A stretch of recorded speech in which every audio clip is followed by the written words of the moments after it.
Yes, people, we're back. Post-match reaction. Chelsea won, Arsenal won, and again, what an opportunity lost. And I think at the moment, if you guys go back to my match reactions during their live stream, I was really pissed off because I thought these guys actually just was so lethargic. They were so not in the game. If you go to my live stream, by the way, well, man, I was so pissed off by these guys because uh not being able to beat a one man down Chelsea, if not a 10 side Chelsea, man, that's just not right. In fact, but it really gets me worried because it gets me thinking, listen, man, is this team really ready for a final? Or can we really go to the Champions League final and be sure that we can win this game? Because I feel like today, well, listen, man, you have to give it to Chelsea, by the way. You have to give it to players like Reece James, man. By the way, guys have been writing about Reece James, but from football banter side, from a football perspective, man, that guy, man, is a beast, by the way.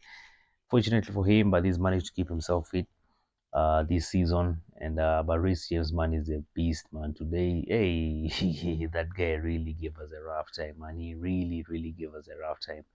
It's high, and so is the Premier League. I mean, these days the Premier League, but it's quite interesting. Beating a 10-man side, beating a one-man's downside. Coaches have basically developed strategies of knowing how to cope, yeah, with a red card. So that's what the Premier League is. Manchester United, but they can relate. They were beaten by Everton, despite Everton being one man down for almost 80 minutes. Was it 80 or 70 minutes? So that's what the Premier League these days is. Coaches have strategies to curb, if not know how to maneuver against having one man down. And actually lucky because from the yellow cards we got, I foresaw us getting another red card, but Mikel Arteta basically played it safe, brought off Califiori, and unfortunately gets off Califiori, then Lewis Kelly, but they gets a yellow card. Zubimendi had a yellow card, Mosquera had a yellow card. Who else had a yellow card? So you had, oh yeah, Hincapie, Mosquera, Zubimendi, and Lewis Kelly, and Califiori. Five yellow cards. Five yellow cards. Imagine that, man. Five yellow cards. And man, I was basically just on the edge, hoping that we don't get another, don't get a second yellow card. But anyway, listen, man, it is what it is. I'm not actually pissed. We're still top of the league, second, followed by Man City with 5 points difference, and then third followed by Chelsea with 7 points. Yeah, so it's still a healthy gap, but we need to widen it further. Listen, I think I'll tell Kwame this when we're doing the match live stream. If there's any time Arsenal needs to win the league, it's between December, January, if not latest by February. By January, we need to have locked this thing up because by then, that's when actually games will be coming thick and fast. And the way I know my club, I don't want us to be in this last minute dying pressure whereby we have like 5 games to go and you have Man City still breathing on their neck with 5 points or 3 points. Those are some of the things that actually usually really get these boys tense. So if there's any time by the to win this Premier League, is December, is between December, January, if not latest February. Yeah. So listen, man, we need to keep widening that gap. Yeah, we need to keep widening that gap. Chelsea, listen, man, Chelsea is a very funny team. Maresca is a very funny coach. When it comes to the big side, he always has a way by the of setting up. He always has a way of actually locking teams, big teams. You've seen him. You see what? Actually, let's go. Let's talk about PSG. They beat PSG man in the final. They won the World Cup. They're currently the world champions. Most recently, they beat Barcelona. Yeah. Today they really gave us a rough time. So Maresca, by the way, is quite inconsistent. When it comes to big teams, he always knows how to set up. But small teams actually usually that's when he usually struggles. But fucking Caicedo, man, what the hell was he thinking? By the way, what an idiot! What an idiot! By the way, that was so unprofessional. Forget about by the way being a rival. Yeah, playing for a rival club. That was extremely unprofessional, man.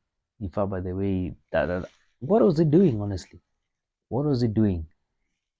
I saw the tackle by the man on Merino's leg, and thankfully, by the Merino Sam actually saw it and managed to get his leg out of the way. If Merino's leg was planted on the grass, believe me, that's his ankle gone. Those are some of career ending injuries, if not season ending injuries. Merino, bro, how he survived that, I don't know. But that was so stupid by the guy said. It was so stupid. So that basically the guy is actually going to miss 3 games because that's any an immediate red card. And yeah, serves him right, serves him right. So listen, people, uh, I'll say this again. If you want to win this Premier League, this is the time to win it. Between December, January, if not by latest February, let's create a healthy goal. Let's create like 10 points or even bigger if we can. Yeah. Because I'm telling you, what I don't want is this last minute pressure, this last minute damn pressure of us having 5 games to go, and you're still 3 points behind Man City or Chelsea or whatever is actually who's going to be there. So if there's any time between the Premier League, this is the time. Listen, I'm not going to mourn. This is football. This thing happened. We still have a healthy lead, and it's an opportunity lost. But what do? It's football. It's just a bad day in office. Yeah, as people say. I think it was just one of those bad days in office. So, and actually, before I forget, today just proved one thing. Man, one of the best things I think the sporting director did, Andre Beta, was getting defenders. By the way, in fact, there's a time we we're talking about having compact defenders, but today he has proved one thing. Mosquera by the completely out of the game today. Incapi had an alright game, but Mosquera, Incapi clearly, they're disjointed. There's zero communication between them. They seem not to be talking. Yeah, I think it's because of a language barrier. So it looked bad, man. It looked bad. And today, I can tell you for sure, I would really miss a player like Gabriel and Saliba. It shows how much of a pivotal role they play in this team. So Saliba's injury, I don't know. From what I heard, I don't know. I don't know the extent of the injury. I hope it's nothing serious. And Wednesday, I think we'll be linking up with Brentford. So games are coming thick and fast. Yeah. So this is the time by the two in the Premier League. People, drop it in the comment section. Let me know what you think, and I'll be seeing you guys on the next one. Come on, you gunners.